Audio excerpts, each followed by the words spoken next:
بسم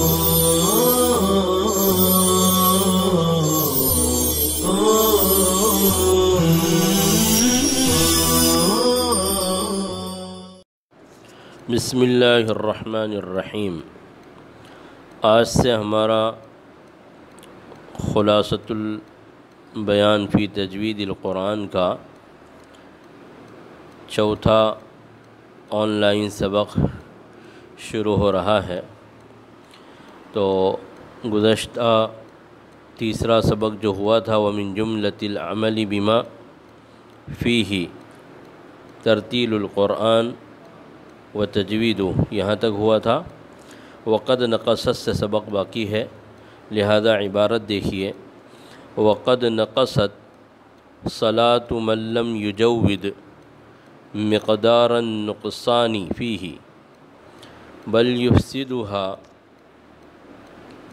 بعض صور اللحن الجلی کما فصل فی زلة القاری من کتب الفقہ۔ وقال علی القاری فإن اللحن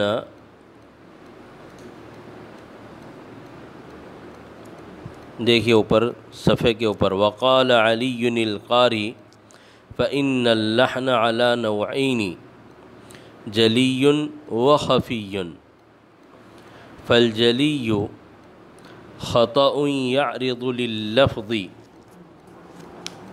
ويخل بالمعنى والإعراب كرفع المجرور ونصبه ونحوهما سواء تغير المعنى به أم لا، والخفي خطأ يخل بالعرف كترك الإخفاء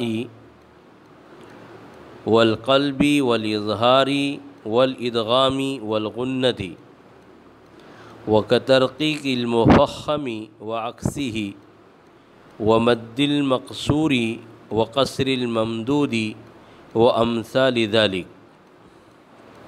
انتہا۔ جی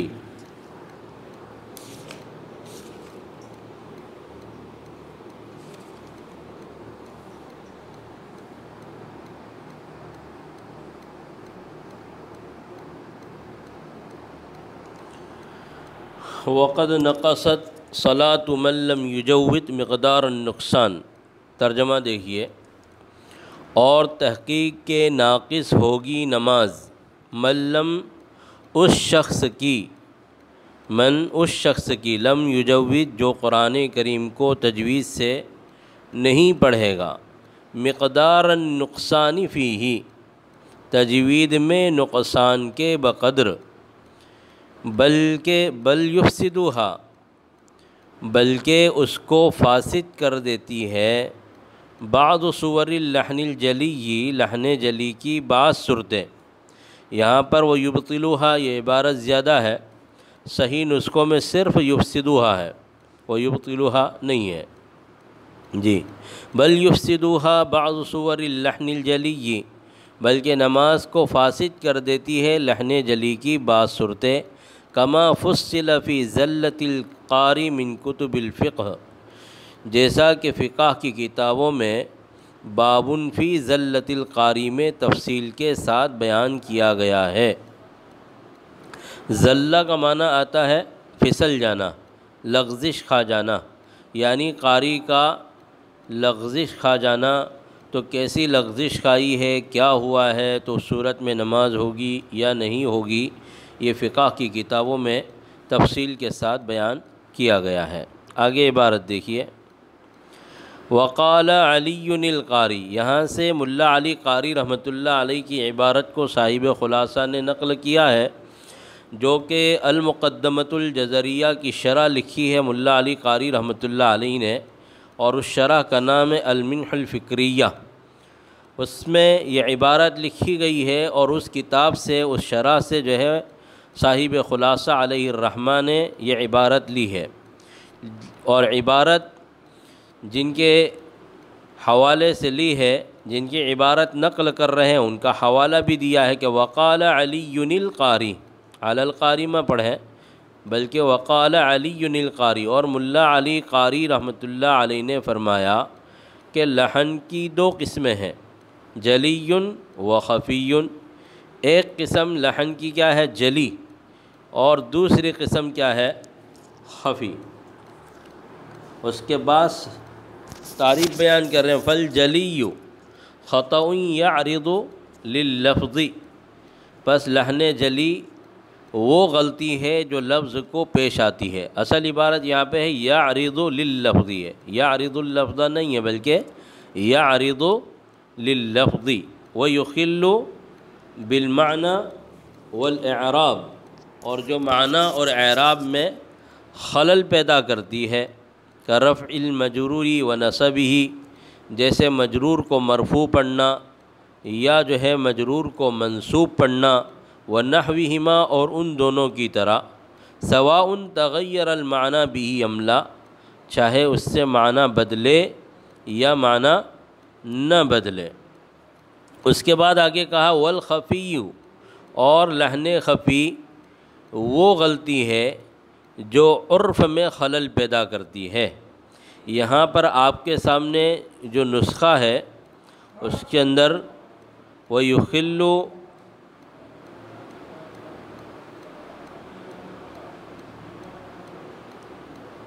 والخفی خطأ یخل بالحرف، تو بالحرف نہیں ہے بلکہ بالعرف ہے۔ اس کے بارے میں بھی آپ کو تشریح میں تفصیل کے ساتھ بتایا جائے گا کہ المنح الفکریہ جس شرح سے یہ عبارت لی گئی ہے اس کے اندر حرف نہیں ہے بلکہ عرف ہے، عین کے ساتھ، یخل بالعرف۔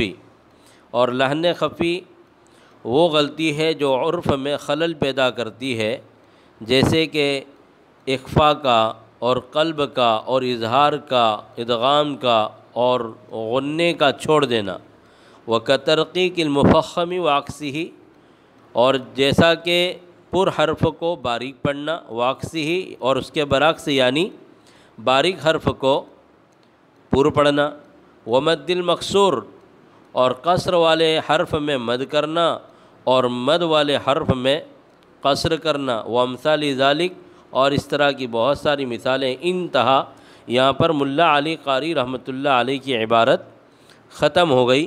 والاخلال بالمعنی سے جو ہے یہ صاحب خلاصہ علیہ الرحمہ کی اپنی عبارت شروع ہو رہی ہے، لہذا یہاں پر فرمایا انتہا، کہ یہاں پر ملا علی قاری رحمۃ اللہ علیہ کی عبارت جو ہم نے المنح الفکریہ شرح جزریہ سے لی ہے وہ عبارت یہاں پر ختم ہو گئی ہے۔ ہم نے عبارت شروع کی تھی وقد نقصت سے، دیکھیے پیچھے،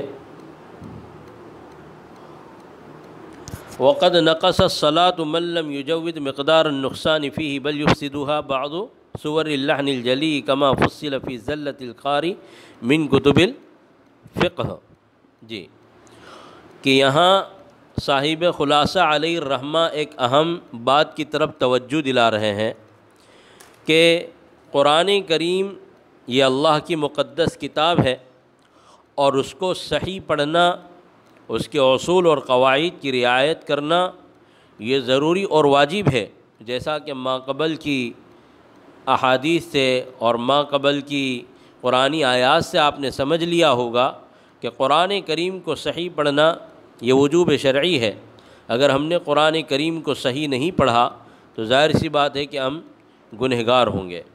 تو ان ما قبل کی احادیث اور روایات اور اسی طریقے سے صاحب خلاصہ نے جو اہم ہدایات بیان کی ہے ان کی روشنی میں جب یہ بات ثابت ہو گئی کہ قرآن کریم کو تجوید کے ساتھ پڑھنا نہایت ہی اہم اور ضروری ہے، تو یہاں پر اس بات کی طرف بھی توجہ دلا رہے ہیں کہ جتنے بھی نماز کے ارکان ہیں، جیسے نماز کے ارکان میں سجدہ ہوتا ہے، رکوع ہوتا ہے، قیام ہوتا ہے، جلسہ ہوتا ہے، تو صحت نماز کے لیے ان ارکان کا صحیح ہونا ضروری ہے، اور من جملہ ان ارکان میں سے ایک رکن نماز کا جو اہم ہے وہ قرات بھی ہے، تو ظاہر سی بات ہے کہ قرات کا صحیح ہونا بھی ضروری ہے۔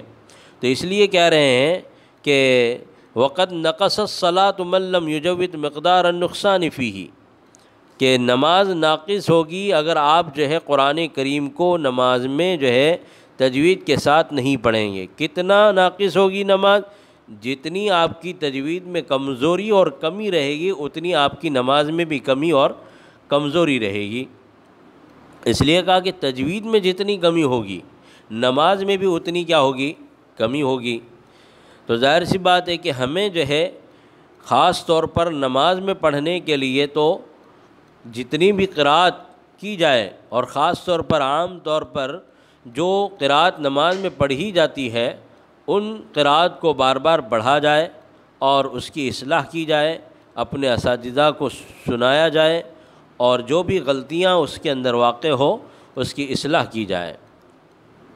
اس کے بعد یہاں پر ایک بات دوسری بات سمجھیے کہ آگے فرمایا کہ بل یفسدها بعض صور اللحن الجلی، کہ بلکہ نماز کو فاسد کر دیتی ہے لحن جلی کی بعض صورتیں۔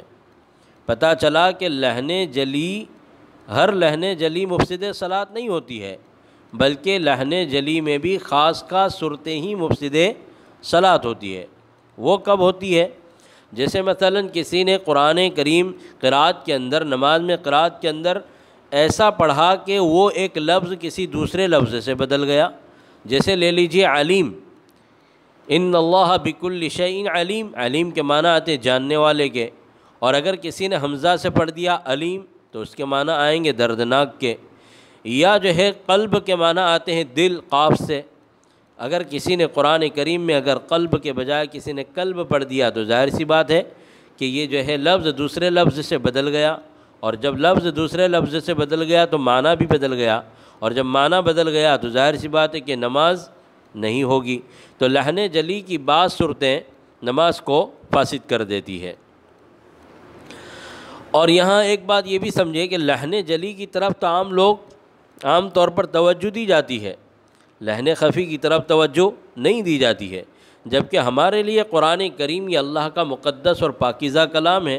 ہمیں جو ہے اس قرآن کریم کے پڑھتے وقت لحن جلی اور لحن خفی دونوں کی جو ہے تخصیص کیے بغیر اس سے بچنا چاہیے۔ اب یہاں پر ایک سوال یہ ہوتا ہے، بعض لوگ سوال ہی کرتے ہیں بھئی نماز یہ دین اسلام کا اہم رکن عبادت اور فریضہ ہے، اور اس کے اندر اللہ تبارک و تعالیٰ نے اپنے بندوں سے خشوع اور خضوع کا مطالبہ کیا ہے، اور ظاہر سی بات ہے کہ جب ہم قرآن کریم کو نماز کے اندر پڑھیں گے تو قرآن کریم میں جو آیات اور حروف اور الفاظ کی تلاوت ہوگی تو اس میں مخارج کی طرف، صفات کی طرف توجہ ہوگی، تو ظاہر سی بات ہے کہ ہمارا خشوع اور خضوع نہیں رہے گا۔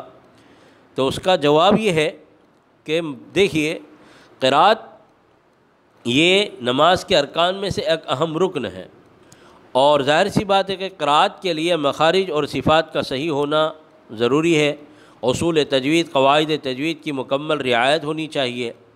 تو مخارج کی طرف یا صفات کی طرف یا اصول اور قواعد تجوید کی طرف جو توجہ دی جاتی ہے نماز میں تو وہ مبتدی کو ہوتی ہے، کہ جو ابھی قرآن کریم کو تجوید سے پڑھنا چاہ رہا ہے، سیکھنا چاہ رہا ہے، سیکھ رہا ہے، تو اس کو قرآن کریم میں نماز میں جو ہے اس کی طرف توجہ ہوتی ہے۔ لیکن جب آدمی پڑھتے پڑھتے ماہر ہو جاتا ہے، مشاق ہو جاتا ہے، تو پھر وہ صحت حروف کی طرف توجہ دیے بغیر، مخارج اور صفات کی طرف جو ہے توجہ دیے بغیر وہ جو ہے اتنا ماہر ہو جاتا ہے، زبان اس کی اتنی عادی ہو جاتی ہے کہ اس کی طرف توجہ دیے بغیر ہی وہ حروف خود بخود کما حقہ ادا ہوتے چلے جاتے ہیں۔ جس طریقے سے کہ قرأت کا اور تلاوت کا حق ہے اس طریقے سے وہ نماز کے اندر قرأت کرے گا۔ تو اگر ابتداءً میں مبتدی لوگوں کو بھی اگر صفات اور مخارج کی طرف توجہ دینا پڑ رہی ہے تو نماز کی منافی نہیں ہے، جیسا کہ علامہ تھانوی رحمۃ اللہ علیہ نے لکھا ہے کہ نماز میں قرأت کے اندر مخارج، صفات، اصول، قواعد کی طرف توجہ دینا یہ نماز کے منافی نہیں ہے، اس لیے کہ قرأت یہ نماز کا ایک رکن ہے۔ جیسے ہم رکوع صحیح کرنے کے لیے اس کی طرف توجہ دیتے ہیں کہ کمر صحیح ہونا چاہیے، نگاہ ہماری انگوٹھوں پر ہونا چاہیے، اور اسی طریقے سے جو ہے سجدہ اس طریقے سے ہونا چاہیے، قیام اس طریقے سے ہونا چاہیے، اس کی طرف توجہ دی جاتی ہے۔ تو اس کو صحیح کرنے کے لیے توجہ دی جاتی ہے۔ تو ایسے ہی قرأت بھی کیا ہے، نماز کا ایک رکن ہے، تو اس کی صحت کی طرف ہمیں توجہ دینا یہ نماز کے منافی نہیں ہے۔ جی، اس کے بعد آگے چلیے، کما فصل فی زلۃ القاری من کتب الفقہ، کہ فقہ کی کتابوں میں قاری کا لغزش کھا جانا، قاری کا پھسل جانا، اس مستقل ایک باب ہے، اس کے اندر یہ ساری چیزیں بیان کی گئی ہے کہ کہاں نماز جو ہے قرأت میں، نماز کے دوران، نماز کے درمیان قرأت میں اگر اس طریقے سے کوئی خطا اور غلطی ہو جائے تو کون سی خطا مفسد صلاۃ ہوتی ہے، اس میں تفصیل کے ساتھ بیان کیا گیا ہے۔ اگر ایسا کوئی مسئلہ پیش آ جائے تو فقہ کی کتابوں سے رجوع کیا جائے، یا جو ہے کسی عالم اور مفتی سے، ماہر سے جو ہے رجوع کیا جائے۔ آگے صاحب خلاصہ فرما رہے وقال علی القاری، یہاں سے صاحب خلاصہ علیہ الرحمٰ نے ملا علی قاری رحمۃ اللہ علیہ کے حوالے سے عبارت نقل کی ہے، اور ملا علی قاری رحمۃ اللہ علیہ نے فرمایا، کہاں فرمایا؟ المنح الفکریہ میں، جو کہ المقدمۃ الجزریہ کی شرح ہے۔ کیا فرمایا؟ فإن اللحن علی نوعین، کہ لحن کی دو قسمیں ہیں، ایک ہے لحن جلی اور ایک ہے لحن خفی۔ اب یہاں پر آپ کو اتنا تو معلوم ہے کہ اصول، قواعد تجوید، مخارج، صفات لازمہ، صفات عارضہ کی رعایت کرتے ہوئے قرآن کریم کو پڑھنے کا نام کیا ہے؟ تجوید ہے۔ اگر ان اصول اور قواعد کے خلاف اگر قرآن کریم پڑھا گیا تو وہ کیا کہلاتا ہے؟ لحن کہلاتا ہے۔ اور لحن کے مختلف معنی آتے ہیں۔ لحن کے ایک معنی تو آتے ہیں لب و لہجے کے آتے ہیں، جیسے کہ اللہ کے نبی علیہ السلام نے فرمایا اقرؤوا القرآن بلحون العرب، کہ قرآن کریم کو عربی لب و لہجے میں پڑھو۔ اور ایک معنی لحن کے جو ہے اشارے کے بھی آتے ہیں، اور ایک معنی لحن کے جو ہے غلطی کے بھی آتے ہیں۔ چنانچہ بعض لوگوں نے کہا ہے کہ اللحن معناہ لغتاً المیل عن الصواب، یعنی لحن اس کے لغوی معنی صحیح طریقے سے اور صحیح راستے سے دوسرا راستہ اختیار کرنا، صحیح راستے سے بھٹک جانا، اس کا نام کیا ہے؟ غلطی اور خطا ہے اور لحن ہے۔ جی، تو یہاں پر لحن جو ہے خطا اور غلطی کے معنی میں ہے۔ کس کے معنی میں ہے؟ لحن خطا اور غلطی کے معنی میں ہے۔ تو لحن کے لغوی معنی تو آپ کے سامنے بھی ہم نے بیان کر دیے، اور بعض حضرات نے لحن کے اصطلاحی معنی الگ الگ طریقے سے بیان کیے ہیں۔ کسی نے یوں بیان کیا ہے کہ جس طریقے سے قرآن کریم نازل کیا گیا ہے اس کے خلاف پڑھنا، یہ کیا ہے؟ لحن ہے۔ اور بعض لوگوں نے کہا ہے کہ اللہ کے نبی علیہ السلام نے جو طریقہ سکھایا، بتایا، یا اللہ کے نبی علیہ السلام نے جس طریقے سے تلاوت کی اس کے خلاف پڑھنا۔ یا بعض لوگوں نے یوں تعریف بیان کی ہے کہ اصول تجوید، قواعد تجوید کے خلاف پڑھنا یہ لحن کہلاتا ہے۔ تو چونکہ جہاں پر ہمیں تجوید کے مسائل کو جاننا ضروری ہے، وہاں پر تجوید کی خطاؤں کو جاننا بھی ضروری ہے، تاکہ ان خطاؤں کو سمجھ کر ہم ان خطاؤں سے قرآن کریم کی تلاوت میں اجتناب کریں۔ جی، تو یہ ملا علی قاری رحمۃ اللہ علیہ کی عبارت ہے۔ آگے فرمایا کہ فإن اللحن علی نوعین، کہ لحن کی دو قسمیں ہیں، ایک ہے لحن جلی اور ایک ہے لحن خفی۔ تعریف لحن جلی کی مختلف طریقے سے بیان کی ہے۔ جلی لحن کے لغوی معنی تو آپ کے سامنے آ گئے۔ جلی کہتے ہیں بڑی اور صاف اور واضح غلطی کو، چنانچہ کہا جاتا ہے کہ جلی حروف سے لکھو، یعنی موٹے حروف سے لکھو کہ جس کی طرف ہر ایک کی نظر پڑے یا ہر ایک کو سمجھ میں آ جائے۔ جیسے کہ اخبارات میں جو سرخیاں ہوتی ہے وہ جلی قلم سے ہوتی ہے، اور تفصیلات جو ہے وہ باریک قلم سے ہوتی ہے، تو کہا کہ جلی قلم سے لکھو۔ جلی کے معنی بڑی تحریر میں لکھو۔ جی، تو جلی کے معنی آتے ہیں بڑی اور واضح غلطی۔ چنانچہ عرب میں کہا جاتا ہے جل الامر، معاملہ بالکل واضح اور صاف ہو گیا۔ یہ اس وقت کہا جاتا ہے جب کہ کوئی معاملہ کوئی پیچیدہ ہو اور تحقیق کے بعد کوئی چیز جو ہے بالکل واضح اور سب کے سامنے آ جائے۔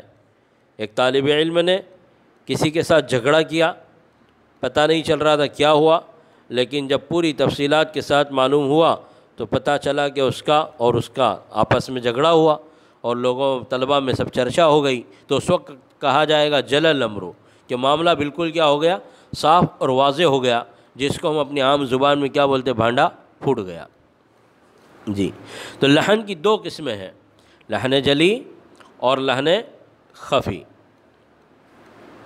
تو تعریف میں مختلف طریقے سے جو ہے لحن کی جلی کی تعریف الگ بیان کی ہے، کہ کسی نے جو ہے لحن جلی کی تعریف جو ہے اسباب اور اسباب وقوع کو مد نظر رکھتے ہوئے تعریف بیان کی ہے، کہ بھئی جیسے مخارج حروف اور صفات لازمہ ممیزہ میں غلطی کریں گے تو لحن جلی واقع ہوگی، اور کسی نے جو ہے اس کے نتیجے کو اور ثمرے کو جو ہے مد نظر رکھتے ہوئے تعریف بیان کی ہے، تو کسی نے جو ہے اس کے واقع ہونے کی مختلف صورتوں کو بیان کیا ہے کہ واقع ہونے کے اعتبار سے لحن جلی کی یہ صورتیں ہو سکتی ہے۔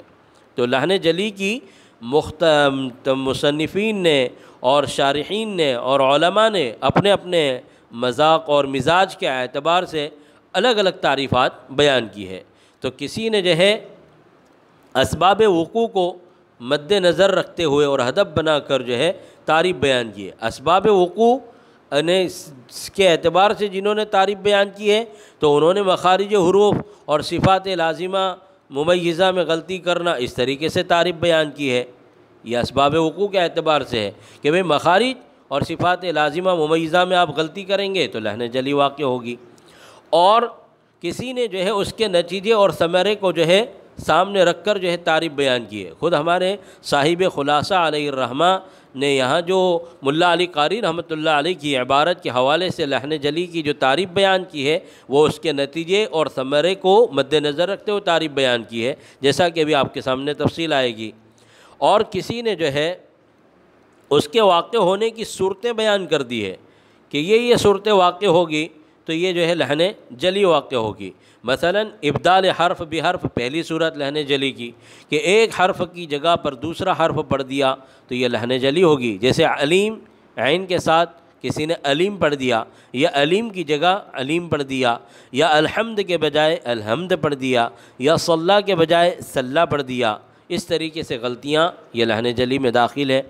دوسری صورت جو ہے وہ ابدال حرکت بھی حرکت ہے، یعنی ایک حرکت تھی آپ نے اس کی جگہ پر کوئی دوسری حرکت پڑھ دی، جیسے سورہ فاتحہ کو لے لیجئے، اس کے اندر جو ہے صراط الذین انعمت علیہم ہے، تو اگر آپ نے انعمت کے بجائے انعمت پڑھ دیا تو یہ بھی کیا ہے لحن جلی، ایک حرکت کا انعمت یعنی فتحہ کی جگہ آپ نے جو ہے ضمہ پڑھ دیا تو یہ لحن جلی ہوگی۔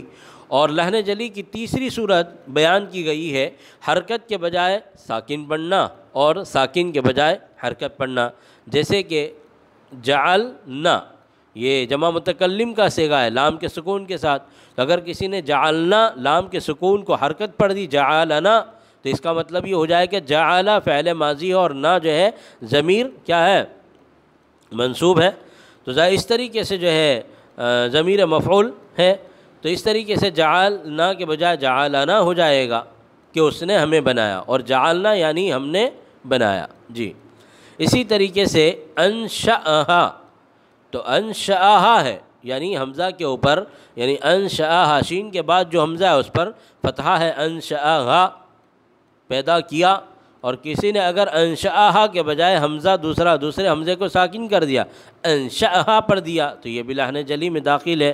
تو گویا کہ ساکن حرف کو متحرک پڑھنا یا متحرک کو ساکن پڑھ دینا یہ بھی لحن جلی میں داخل ہے۔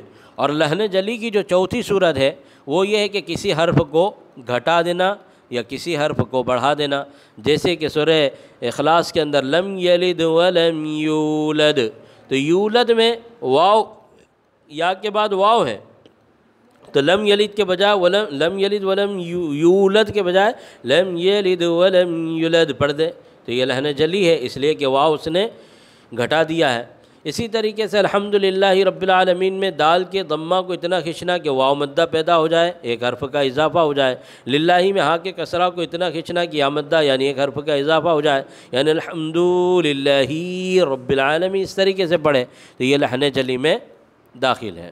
جی، اب صاحب کتاب علیہ الرحمہ نے تو یہ لحن جلی کی 4 صورتیں جو بیان کی گئی ہے، یہ واقع ہونے کے اعتبار سے 4 صورتیں بیان کی گئی ہے۔ اور بعض لوگوں نے جو ہے مشدد کو ساکن پڑھنا اور ساکن کو مشدد پڑھنا، بعض نے لحن جلی میں اس کو داخل کیا ہے اور بعد نے اس کو لحن خفی میں شمار کیا ہے، لیکن بعض لوگوں نے تفصیل کی ہے کہ اگر جو ہے ہر ساکن کو جو ہے مخفف کو مشدد پڑھنا یا مشدد کو مخفف پڑھنا اگر مفسد معنی اور مغیر معنی ہے تو وہ کیا ہے؟ لحن جلی ہے، اور اگر جو مغیر معنی نہیں ہے تو اس صورت میں پھر وہ لحن خفی ہوگا۔ جی، تو صاحب کتاب نے جو تعریف بیان کی ہے وہ نتیجہ اور ثمرہ کو سامنے رکھ کر بیان کی ہے، بلکہ صاحب کتاب نے تو یہ عبارت ملا علی قاری رحمۃ اللہ علیہ کے حوالے سے پیش کی ہے۔ تو ملا علی قاری رحمۃ اللہ علیہ نے جو لحن جلی اور خفی کی تعریف بیان کی ہے وہ کس اعتبار سے بیان کی ہے؟ اس کے نتیجہ اور ثمرہ کو مد نظر رکھتے ہوئے بیان کی ہے۔ جی، تو اب لحن جلی کی کیا تعریف بیان کی ہے؟ فالجلی خطأ یعرض لللفظ، کہ لحن جلی وہ خطا ہے جو لفظ کو پیش آتی ہے، لللفظ۔ بعض کتابوں میں جو ہے یعرض اللفظ ہے، حالانکہ عبارت صحیح یہی ہے یعرض لللفظ، اس لیے کہ جہاں المنح الفکریہ کی جو عبارت ہے وہاں پر یعرض لللفظ ہے، یعرض اللفظ نہیں ہے، یعرض لللفظ جو لفظ کو پیش آتی ہے۔ ویخل بالمعنی والاعراب، اور جو معنی اور اعراب میں خلل پیدا کرتی ہے، کہ رفع المجرور، جیسے کہ مجرور کو مرفوع پڑھنا اور مجرور کو منصوب پڑھنا، ونحوہما، اور ان دونوں کی طرح۔ یعنی کیا مطلب؟ یعنی مرفوع کو مجرور پڑھنا یا جو ہے مرفوع کو جو ہے منصوب پڑھنا، تو اس طریقے سے ونحوہما میں داخل ہے۔ سواء تغیر المعنی بہ ام لا، چاہے اس سے معنی بدلے یا نہ بدلے۔ جی دیکھیے، اب یہاں پر نتیجہ اور ثمرہ کو مد نظر رکھتے ہوئے صاحب کتاب علیہ الرحمہ نے لحن جلی کی تعریف بیان کی ہے کہ لحن جلی وہ غلطی ہے کہ جو لفظ کو پیش آتی ہے اور معنی اور اعراب میں خلل پیدا کرتی ہے۔ اب لفظ کو پیش آتی ہے، لفظ کو پیش آنے کا مطلب یہ ہے کہ پورا لفظ میں جیسے بعض حروف سے مرکب ہو کر ایک لفظ جو ہے مرتب ہوتا ہے، کوئی جو ہے ثلاثی ہوتا ہے، کوئی رباعی ہوتا ہے، کوئی خماسی ہوتا ہے، تو چند حروف کے مجموعے کا نام ایک لفظ ہوتا ہے، تو لفظ میں پیش آتی ہے۔ اب اس کے بعد جو ہے آگے دیکھیے کہ وَيُخِلُّ بِالْمَعْنَى وَالْإِعْرَابِ، اور معنی اور اعراب میں خلل پیدا کرتی ہے، یعنی لفظ میں پیش آتی ہے اور اس کا نتیجہ اور ثمرہ کیا ہوتا ہے؟ معنی میں خلل پیدا کرتی ہے اور اعراب میں خلل پیدا کرتی ہے۔ تو گویا کہ یہ جو نتیجہ اور ثمرہ کو مد نظر رکھتے ہوئے جو تعریف بیان کی ہے، اس میں لحن جلی کے واقع ہونے کی جو مختلف صورتوں کے اعتبار سے تعریف آپ کے سامنے بیان کی گئی ہے، کہ جیسے ایک حرف کا دوسرے حرف سے بدل دینا، ایک حرکت کی جگہ دوسری حرکت پڑھ دینا، اس طریقے سے کسی حرف کو گھٹا دینا، بڑھا دینا، تو یہ تمام شکلیں اور صورتیں جو ہے یہ جو ہے نتیجہ اور ثمرہ کے اعتبار سے جو تعریف بیان کی ہے وہ تمام صورتیں اور شکلیں اس کے اندر کیا ہے؟ داخل ہے۔ وہ کیسے؟ کہ لفظ کو پیش آتی ہے۔ مثلا ابھی آپ کے سامنے تعریف بیان کی ہے ایک حرف کا دوسرے حرف سے بدل دینا، جیسے کسی نے جو ہے قلب، قاف کے ساتھ قلب کے معنی دل کے آتے ہیں، تو کسی نے قلب کے بجائے قلب پڑھ دیا، تو حالانکہ بدلا تو ایک حرف دوسرے حرف سے، یعنی قلب یعنی قاف بدلا کاف سے، باقی لام وہی ہے، با وہی ہے، لیکن چونکہ معنی کے اعتبار سے یہ پورا لفظ کیا ہو گیا؟ متاثر ہو گیا۔ بدلا تو ایک حرف، لیکن معنوی اعتبار سے پورا لفظ کیا ہو گیا؟ متاثر ہو گیا۔ اس لیے کیا فرمایا؟ یعرض لللفظ ویخل بالمعنی والاعراب، اور معنی اور اعراب میں خلل پیدا کرتا ہے۔ کبھی تو کیا ہوتا ہے کہ معنی بالکل بدل جاتے ہیں، تو اس صورت میں تو نماز میں اگر اس طریقے سے پڑھا جائے تو ظاہر سی بات ہے کہ وہ لحن جلی ہوگی، اور لحن جلی ہو کر وہ مفسد صلاۃ بھی ہوگی۔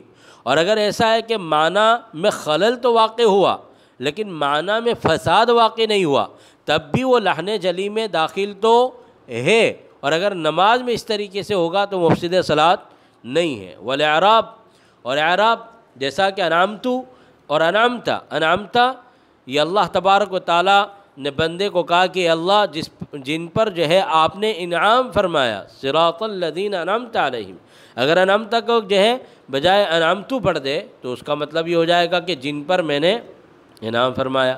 پھر آگے کیا فرمایا؟ سواء تغیر المعنی بہ ام لا، پتہ چلا کہ لحن جلی واقع ہونے کے لیے معنی کا بدلنا ضروری نہیں ہے۔